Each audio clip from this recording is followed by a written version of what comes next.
Hello, Well, everybody. Good afternoon, I guess. I'm happy to see all of you here. My name is Jessica Villena Sanchez. I'm a bilingual mobility planner here at Mobility for All. And I'm joined by Angel, Sarah, and Melissa, who are also part of the Mobility for All team. Today, we are very excited because we have a launch and learn with RTD Access on Demand. As some of you might know, Mobility for All usually hosts these launch and learns events. And the spirit of this event is to bring together transit providers and community members to learn more about the transportation and mobility options that are available for us here at Boulder County. So today we are here to learn more about RTD Access on Demand. As a quick reminder for some of you, Access on Demand is an optional subsidized curb-to-curb service using taxi or ride-share providers. This is an optional service available for current Access-a-Ride users. And there's obviously much more to say about this service. But before I turn it over to our presenters, Gretchen, Paul, and Shanice, yes, thank you. They will be presenting themselves. Before I do that, I just want to remind everybody that this session is being recorded and we will be uploading it to our YouTube channel probably by the end of the week. So we'll make sure to share that link with you in case you wanted to share this video recording with people who weren't able to join.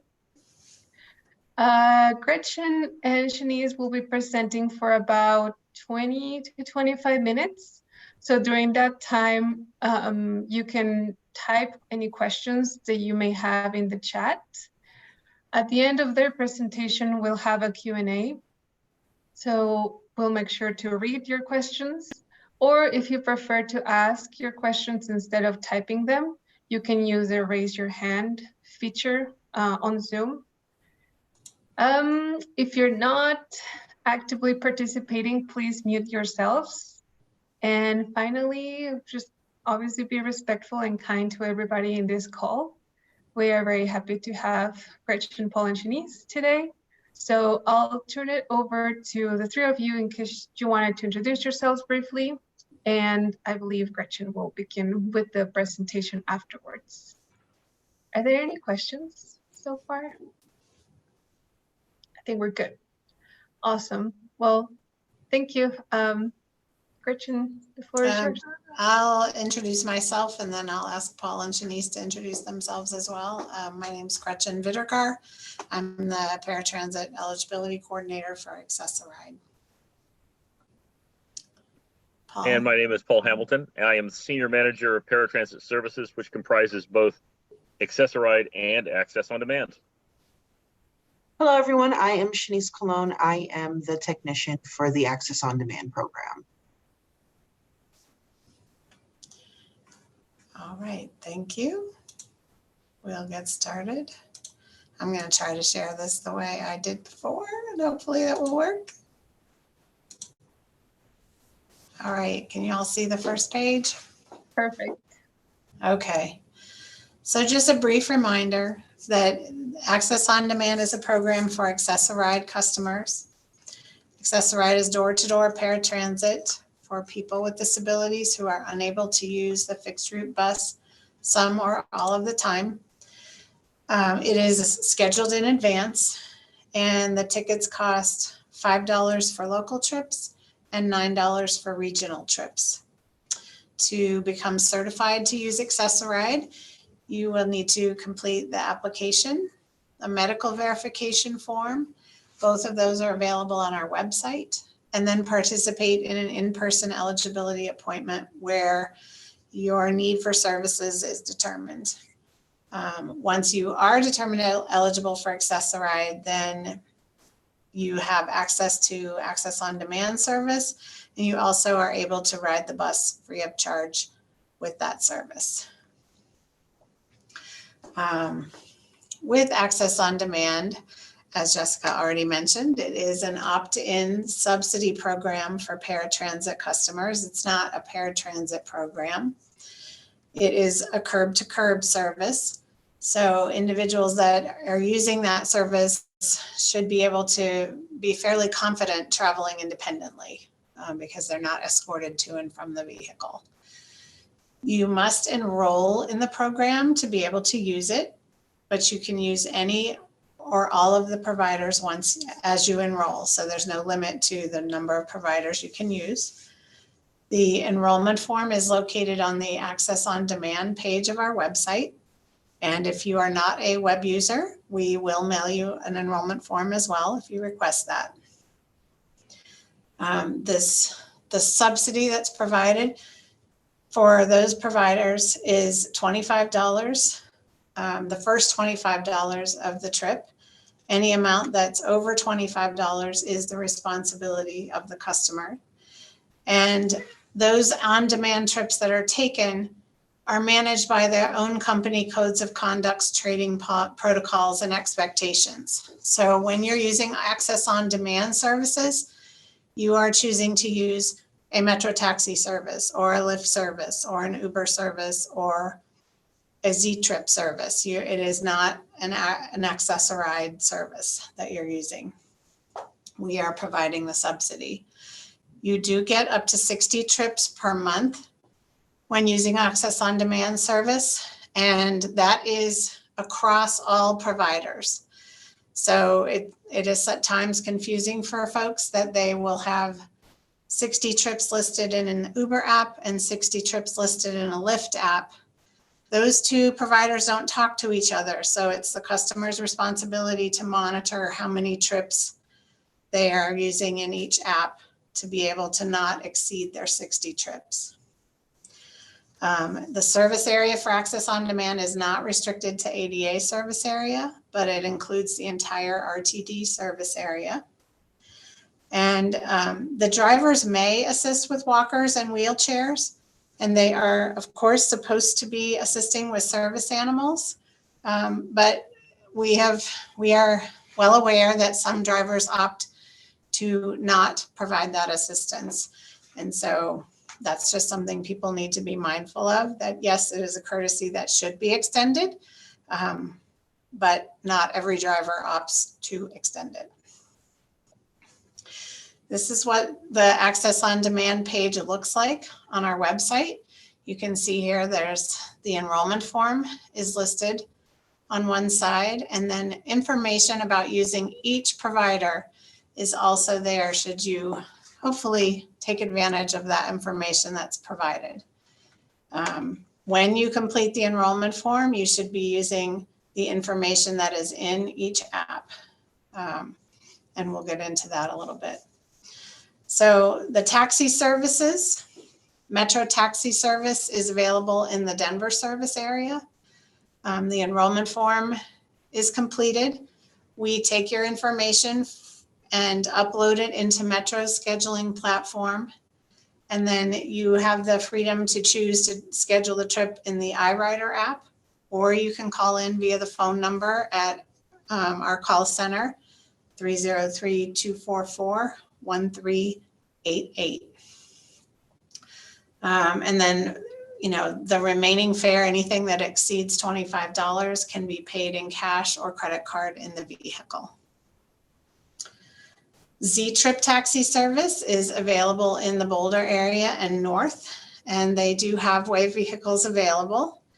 Again, the enrollment form is completed, and that information that you provide on the enrollment form is provided to zTrip, and they add it to our account. Trips can be scheduled in the zTrip app on their website or via the same phone number through our call center.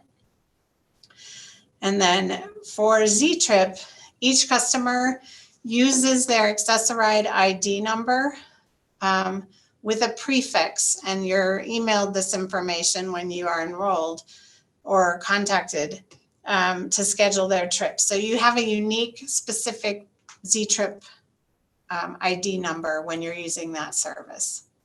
And then again, you can pay the remaining fare by cash or by credit card in the vehicle. When choosing Lyft, you would create your own Lyft account. You need to include a payment method in that account in case there is obviously more of a charge for any given trip. You should then complete the enrollment form with the same information in that account. We do the same thing. We take your information, we provide it to Lyft as being part of our business account. The Lyft pass is then sent to your Lyft account and it's automatically applied for eligible trips using the Lyft service. Customers should only take Lyft X and XL vehicles when using Lyft. And you can see in the app that those are the only vehicles that have a reduced fare associated with them. And then trips should not be scheduled in advance with Lyft or with Uber because those trips are not covered by the Lyft pass or the Uber voucher. So for Uber, again, you would want to create your own account or use your existing account. It also needs a payment method. The enrollment form should be completed with that information in the Uber account. And if you have two different emails associated with an Uber, if your Lyft account has one email and your Uber account has another email, just complete the enrollment form separately for those two. We'll make a note that, one account has one email address and the other account has another email address. Doing it that way will make it easier for us when we're uploading and easier for you. It'll be seamless for getting those passes and vouchers associated with your accounts. So again, we upload your information that you completed for us into Uber's platform to associate with our account. And then the customer should see an Access on Demand voucher applied in the account. If the trip is eligible, the voucher will automatically apply. And the voucher currently has XXL Wave for wheelchair accessible vehicle, Uber Pet or Uber Black vehicles associated. And the trips, again, should not be scheduled in advance. We are working with Lyft to increase to examine whether or not we can increase the options with Lyft, especially for Lyft Pet. We do not have the ability to do Wave with Lyft. We've decided to just use Uber for our Wave service. So for those using wheelchairs, the wheelchair accessible vehicle service is Uber. It is exclusively for Access-a-Ride customers who have wheelchairs as their default mobility type in our system. So it is not an automatic that everyone has access to that. The Access-a-Ride vehicles are used, but they provide curb-to-curb Uber service. So it is an Access-a-Ride vehicle comes, but it is not a door-to-door service with that vehicle using Uber. We have vehicles staged throughout the RTD, and our service area is large. So it's not always that a vehicle will be nearby when you're making your request. So we encourage customers who use wheelchairs to let the request time out, and a message will come in the app that says a wheelchair accessible vehicle is not available right now. Please request again. But there's also a pop-up that tells them they can call RTD dispatch or Access-a-Ride dispatch for assistance to have a vehicle sent to them.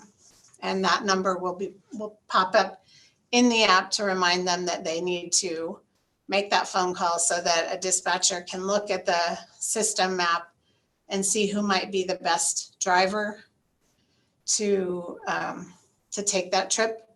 And then they'll reach out to the driver to say, hey, can you head this direction? We have someone that needs a trip and you're just outside the reach for the app.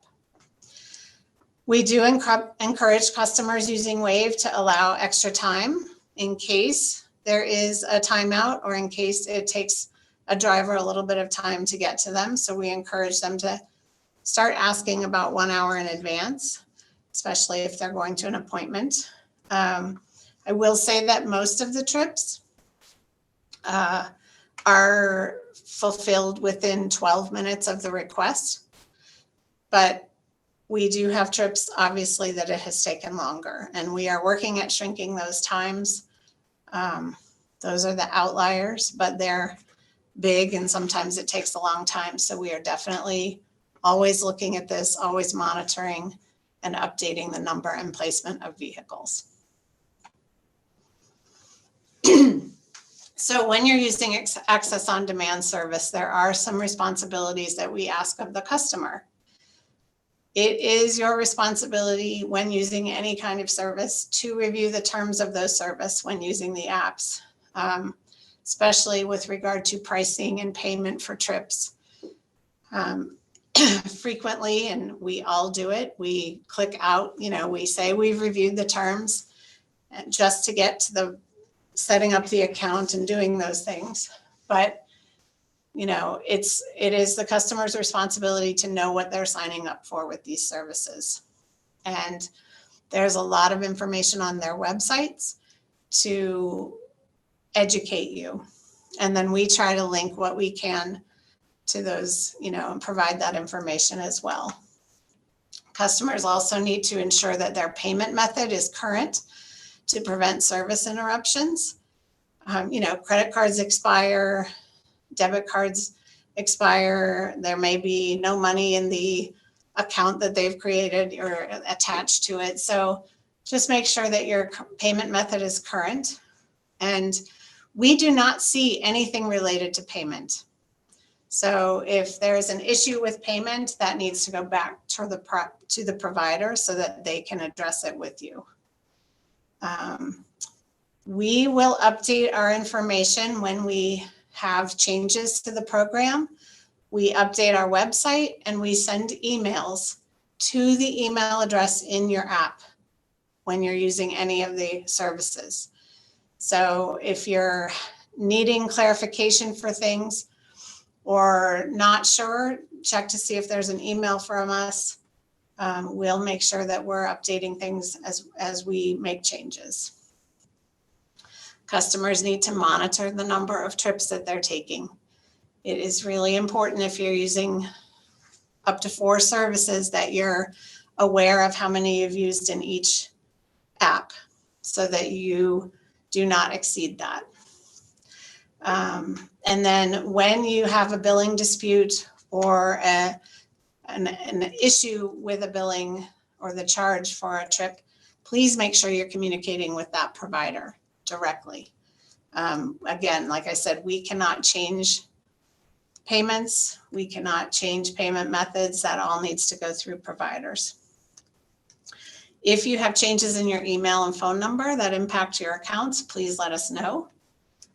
And then if you have complaints and concerns, obviously, again, contact the provider. So our information, our responsibilities are to provide you with enrollment information. Once you've completed that and it's all done, we let you know. When program changes occur, we try to stay on top of getting those updates out as soon as possible so that people are aware. If there's an urgent issue, something happening with a specific provider, we will often update the outgoing message on our information line. And, that's something that you can use as a means to find out if there's something unique on a given day. We monitor utilization of trips. So we are watching how many trips people are taking. We provide the vehicles, drivers, and dispatch support and training for WAVE service. We obviously are providing the subsidy for the service. And then we provide support for using the app, but we do not train. We don't have the staff available to train people in how to use the apps. So it is something that people will need to use other supports in the community. Your group is a support. we refer to Dr. Mack, Dr. Cog for information and support as well. So we've had some frequently asked questions, and I'm going to go through those now, and these were requested in advance, so I'm going to address those. The question came, why can't I make stops on Uber and Lyft? So with the Lyft Pass, multi-stop trips are not an option. If you schedule multiple stops on Lyft, it will automatically go to your personal payment.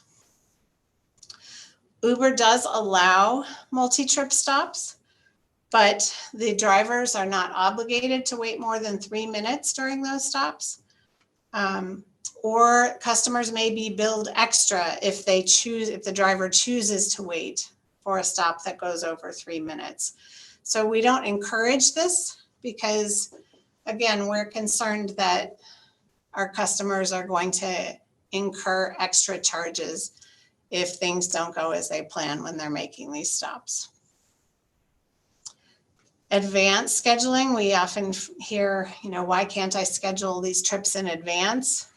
Access-a-Ride provides advanced scheduling. So if you need to know that, you can schedule that trip, we encourage you to use Access-a-Ride. Our service is an on-demand model, so that's the way it's tailored. The voucher and the Lyft Pass do not allow these trips and will also result in increased charges because the Lyft Pass and the voucher will not apply to trips that are scheduled in advance. Uber sends you a message in the app telling you that that you cannot do that. Lyft does not, but it also shows the higher price for the trip and does not show the subsidy. If you have complaints, this is the information for each provider regarding the issues that may arise. Lyft has a service animal hotline for those customers that use service animals and feel they've been denied a trip because they're using a service animal. Uber Help also provides an option to directly report the same. We are aware that these can be issues with riders using these services.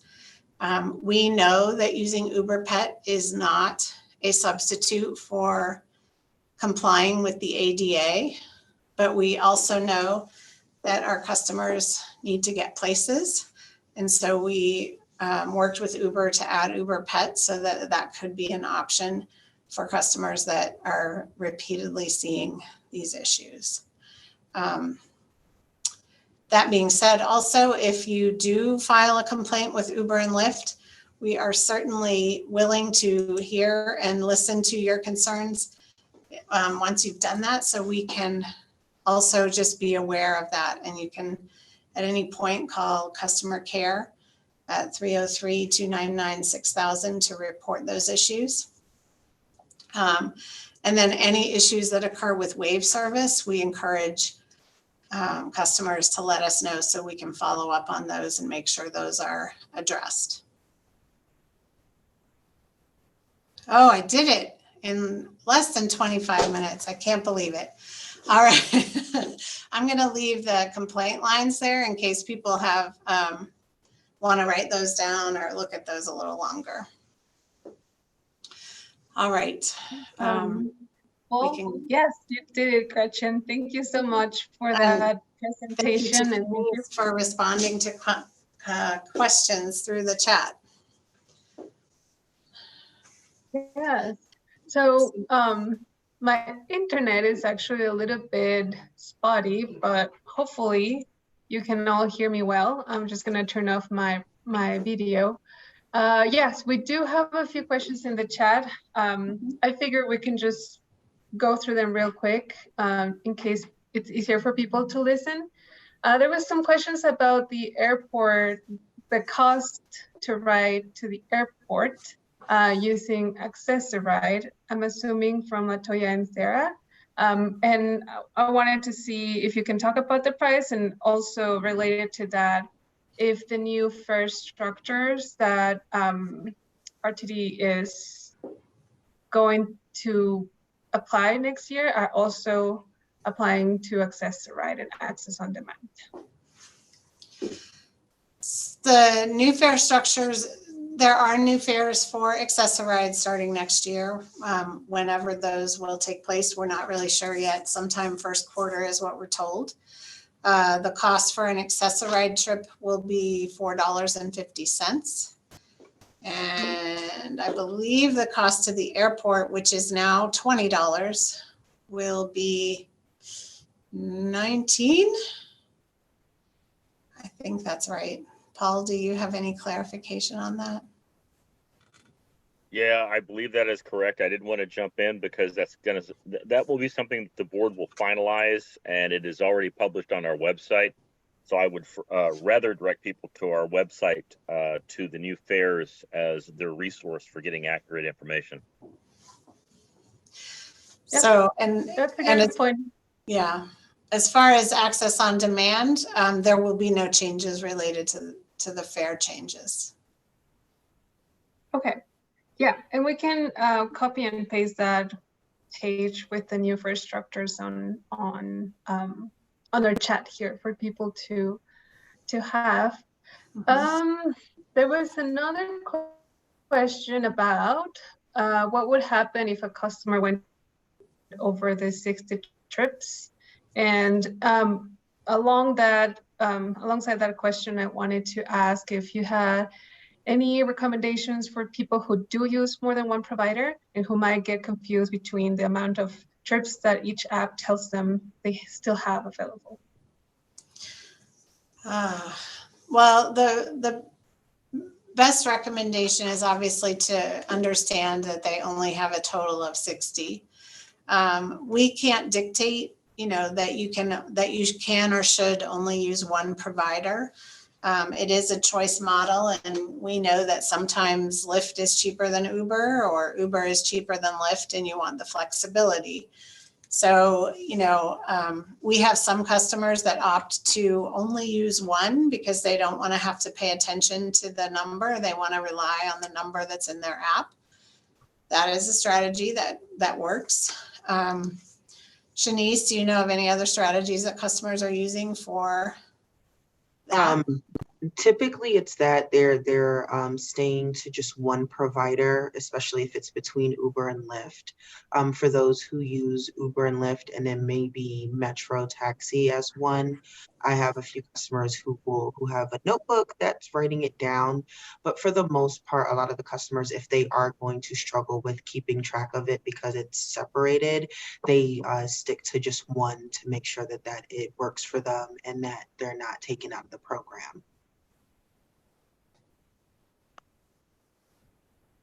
But just to answer in terms of just what happens with the customers, I put it in there. So the first incident is typically we give education about the program and about the 60 trips that are available to the customer.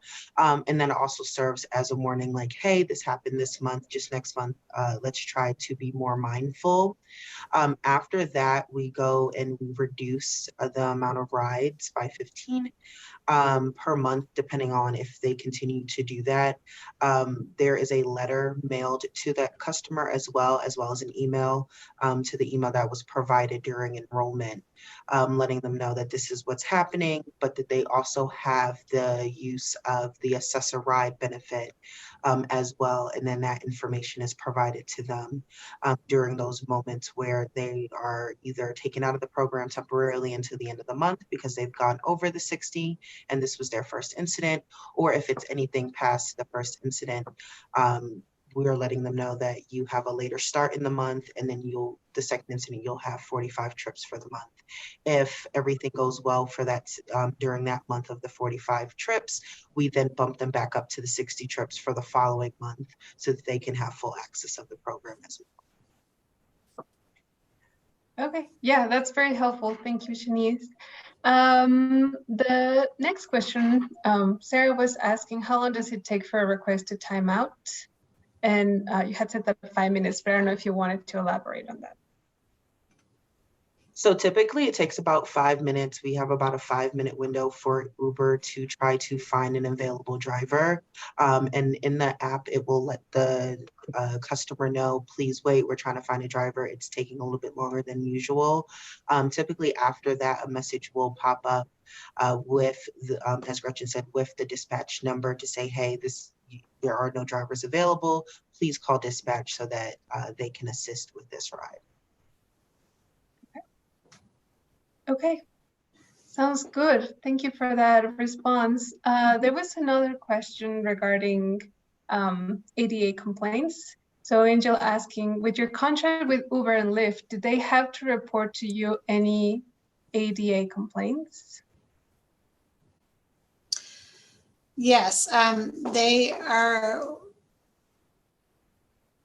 will provide us aggregate complaints. So we can request a list of, aggregate data about the types of complaints that are received. Obviously, we will not get specific data for specific individuals. It is all in aggregate, but yes, they can provide that information for us, and that is in the contract. Okay.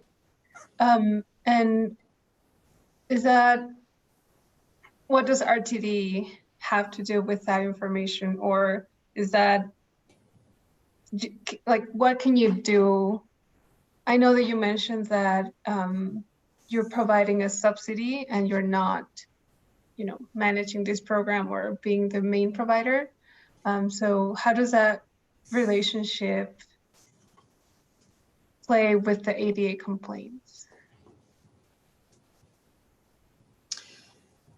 So, well, again, it is their service. We are continuously having conversation about making sure that they are being compliant with the ADA.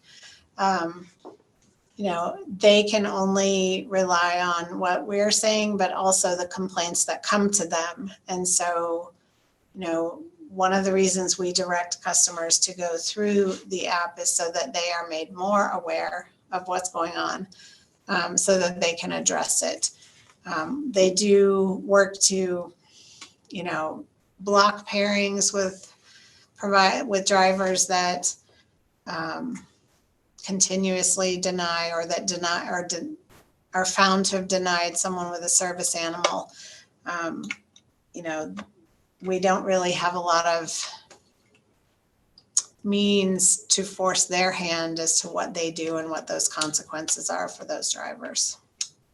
Okay, that makes sense. There's another question. What is the minimum age for someone to use Access on Demand? Depending on the providers, will depend on the age. For Lyft specifically, you have to be 18 years or older.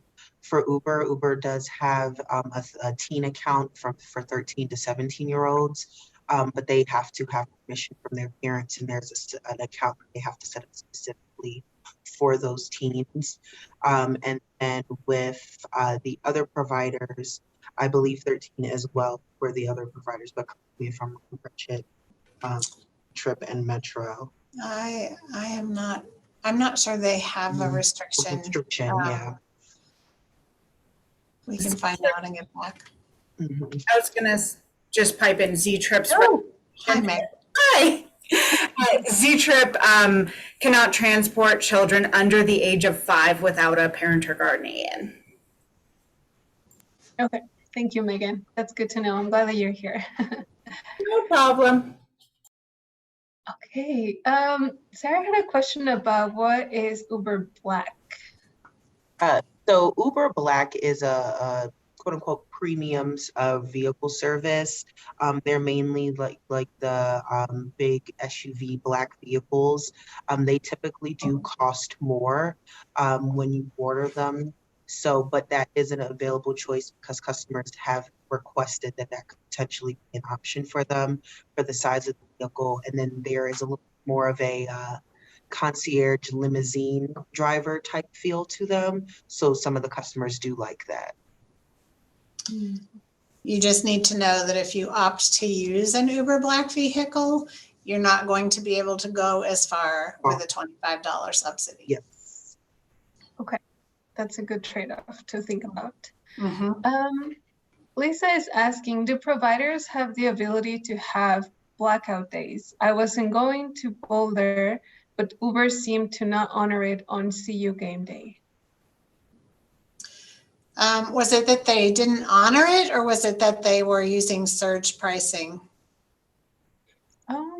Did you mind unmuting yourself, Lisa, if you can? Maybe you can give us a little bit more context.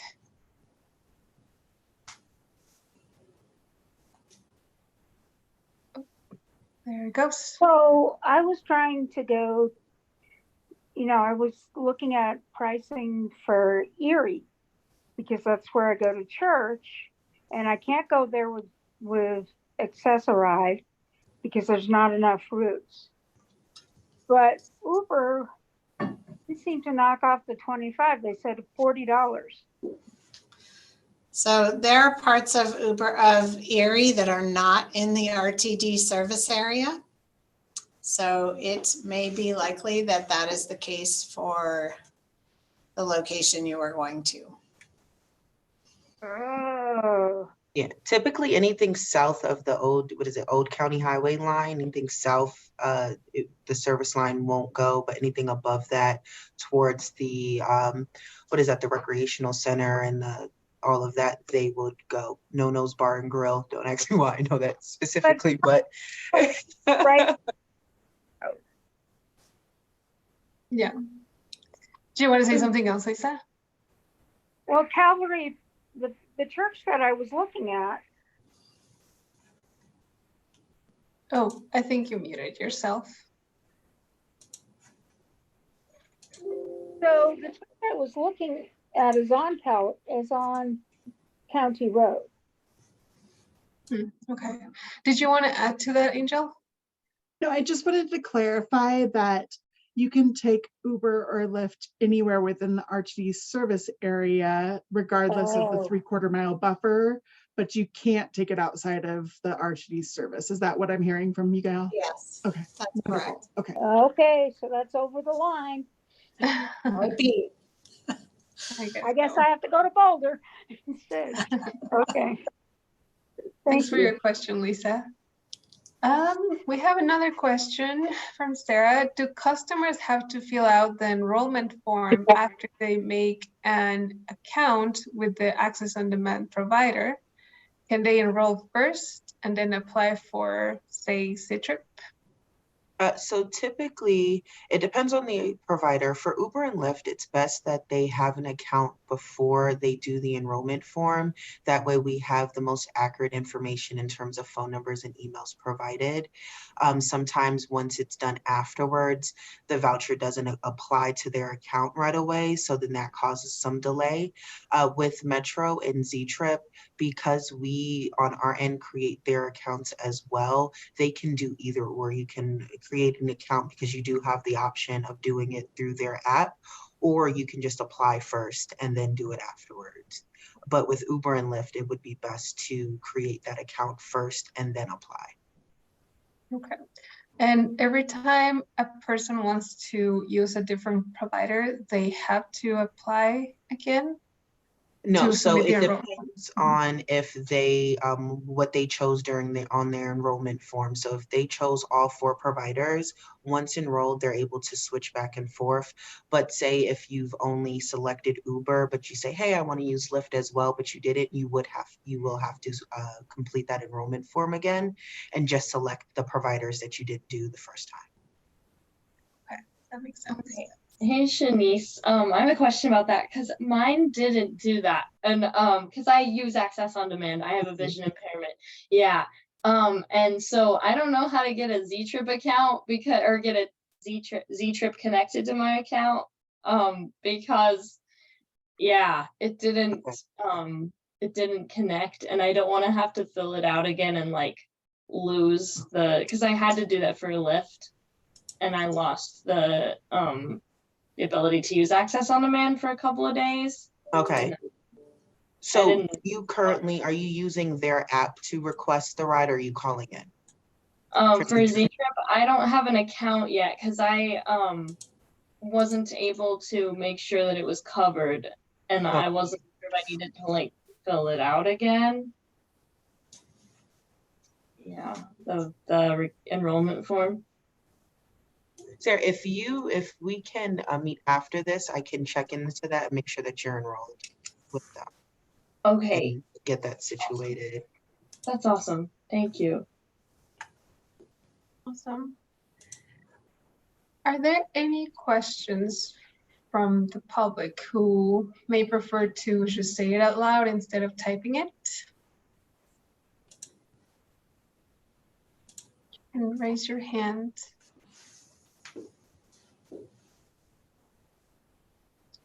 Otherwise, I have a couple that I would like to ask.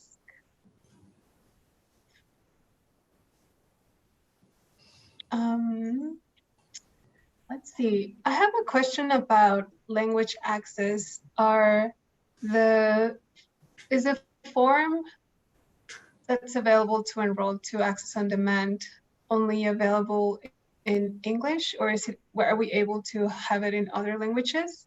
And then also in relation to that, or related to that, can you speak a little bit more about the support that you do provide for each app? You mentioned that you don't have the capacity for training. It sounds like it's mostly referrals, or do you have something that you do provide to people? Okay, so in terms of language and having the forms translated, we do have it translated into Spanish. I know that we eventually will be working on other languages as they come about. We also do have a language line that we use when customers call in. So we're able to speak with customers and troubleshoot on that front if there is a language barrier. In terms of assisting, so although we are not the main source for the education, we are also the main source of the education. I spend a lot of times with our customers on the phone, educating them not only on how to operate the apps and the service, but also how to operate their phone to use the service. A lot of times we will spend time on the phone to do that. However, we do recommend the other resources such as Dr. Mack and Dr. Cog for those who might need a little bit more of extensive in-person outreach. Sometimes there's just so much I can do over the phone, especially with someone who might be kind of a novice when it comes to smartphones. But however, we do help them make sure that they're able to get to the app, make sure that they're able to navigate it, whether that's on the phone with me or through the resources that we provide on our website or other areas in terms of the flyers and things like that that we provide. Oh, that's good to know, Shanice. Thank you. And I know firsthand that it's not easy to explain people how to use apps on the phone. So I'm sure that you're very patient and very, very good at what you do. Yes. Appreciate it. Megan, I see you. I just wanted to say I did look up my system, and I do see, Sarah, that you are in the zTrip system. So, and Shanice, I'm not sure if it would be better for just Sarah and I'll take the one off your plate. You can do everything. But if Sarah wants to contact me, I can walk her through getting signed up. Okay, perfect. Thank you, Megan. Yeah, I never got the email with the ID number. I don't know how, No worries, I can help you. Actually, I've been having issues with, like, not loading correctly, so like the pictures aren't showing, so we're troubleshooting that. Oh yeah, okay, that's good to know. Thanks, Megan. Thanks, Megan. Yeah. Great. Love to see these connections. Sarah had another question about why the flex route goes to Fort Collins, but it's in the paratransit option. And I guess Angel mentioned that it's classified as a commuter bus service, and the FDA doesn't require complimentary paratransit on commuter routes. So is that why Access-a-Ride doesn't go to Fort Collins? Well, there's no bus routes, regular bus routes that go to Fort Collins. So we do not provide service that way. Yeah. Okay. That's why. So transport is operated by, Flex Express is operated by Transport, so they would be responsible for whatever complimentary paratransit service would be required by the service. And since it is a commuter route, you don't have to provide complimentary paratransit service. That's why I forget the call and ride. Somebody help me out if that's what it's called. Flex ride? What's that? The flex ride? No, the Transport version is dial ride. Yeah, the dial ride only goes, it only operates within Fort Collins. I would like to add something kind of to that potentially. So usually if somebody is qualified for ADA transportation in their area, it's not going to help them getting kind of between the communities, but they can also enroll for ADA services in like Loveland or Fort Collins. You might still have to get transportation in those areas, but then you would be able to use that ADA service within those communities, within those rules and regulations. Yeah, But that's you- typically yeah. visitor status. Yeah, because I've done that with like Omaha, Nebraska. I visited Omaha and I used their paratransit service, but like you are still limited. Like there was somewhere in Iowa, like right over the state border, and I couldn't go because the transit, it was like limited, like they wouldn't cross over. Yeah, it's jurisdictional. Yeah, so that sounds about right. Getting from Longmont to Fort Collins has been a source of like great trepidation and frustration for me specifically, and a couple other people in my life, but because of that. It's good to see the growing need between the communities, but it just speaks to the need for more collaboration with the North Fort Range MPO mobility programs as well. But yeah, thanks, Sarah, for voicing that. So Melissa did say that she was not able to find the Spanish version of the enrollment form on the website. Is there another link that you would like to share, or? It's a paper form. The paper form is translated. I'm trying to translate my page and it's not working to see if the form comes up in Spanish, if it's already been translated, but it doesn't seem to be working. I did hop on to just check to see if I translated the web page to Spanish, if the links were also in Spanish, but the enrollment form is still in English. Okay. All right. We had not done that, so we can definitely take care of that. Thank you. Thanks for checking. Yeah. So I have a question about, like, what would you say is the biggest barrier that you all are seeing to people signing up for this program? Barrier? I don't know. We have 3,000 people signed up, so or more than that. I would say, there's a lot of folks that don't use rideshare services, and so they're feeling left out because we don't have an option to call in for those. And while we're working on that, it's not something that's probably going to happen terribly soon. We're waiting on our providers to help. We are truly trying to encourage more people to use zTrip. Megan, would you like to say anything about that?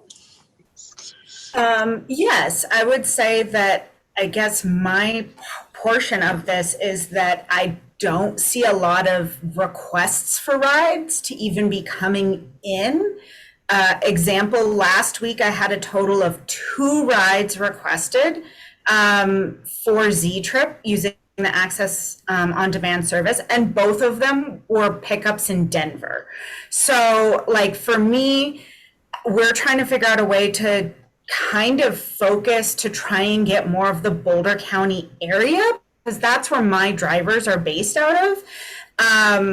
Even though technically it is open for passengers in Denver can request zTrip, they're going to have long wait times or not be picked up at this exact time in zTrip's operation. So we're just looking for ways, if there's any way whatsoever to communicate to the Boulder County area, specifically the Longmont area and Boulder, where I have drivers kind of sitting around, to use this service. And I am open for ideas as well. We're going to do another email push with I think we have about 650 RTD passengers that are registered with zTrip, and all of them have individual account numbers entered into our system so that they could book on the app. So we're going to try and do another email push to kind of let people know, hey, this is how you can book, and then focusing on that area as well. Awesome. Thank you, Megan. And thanks for asking that question, Gretchen. I think, yes, we can also help and promote more of this service in Longmont. Yeah, we can, as Angel said, we can feature it in our newsletters and spread the word so that people are more aware. Yeah, particularly for those who do not have, are not skilled with a smartphone, or are, they need the option to call in. This is a perfect service for that. And we do have a large subset of customers that prefer that and prefer taxi as well. So. And I have a question. Can you guys hear me? Yeah. Hey, Dawn, please go Hi. ahead. Is that Jessica? Yes. Oh, good. Nice to hear your voice. So I wanted to just give a huge shout out to both Gretchen and Shanice. They know I have called multiple times for their assistance and their support. I think the question that I would have, because I heard that word barrier, a barrier that I am experiencing as a person who is blind, are the places that I need to go that are off a bus route. And this is a barrier to me because if it's not on a bus route and I need to get there, how am I going to get there if Uber isn't available to take me? I'll give you for an example. I live in Longmont, and I had a CT scan scheduled over at Longs Peak Hospital. That was not a covered destination. So that would be a barrier for me. And also as a guide dog user, I'm really curious to see what the ADA does with this, because Uber Pet, while I appreciate they are trying to make some kind of headway there and offer Uber Pet as an option for us, I don't think I have to say anymore. I think that it's kind of crazy. I have experienced people. I don't have a guide dog at this moment. I'm on a list. I have my friends that are active guide dog users, and they are being denied rides left and right through Uber. So just really curious about, is there going to be any other meetings that are taking place on this topic? Hi, Dawn. It's Gretchen. Hi, Gretchen. It's nice to see you. You too. I can assure you we revisit it probably monthly with them. Okay. In terms of that, we actually resisted going to the Uber Pet option for a while because we did not want to be seen as giving them a pass. Because, we believe in that accountability as well. Absolutely. But we had a subset of customers that was saying, please just give us this option because we're tired of being denied. Yes. And so, we're balancing and splitting the difference between holding Uber accountable and also giving our customers what they want and need to be able to get to where they need to go. Yes. So we are constantly revisiting. Uber is, working on it. We're not really privy to what happens to drivers when they're, and so we could probably ask more questions about that. Sure. When a complaint is filed, what is the consequence for the driver?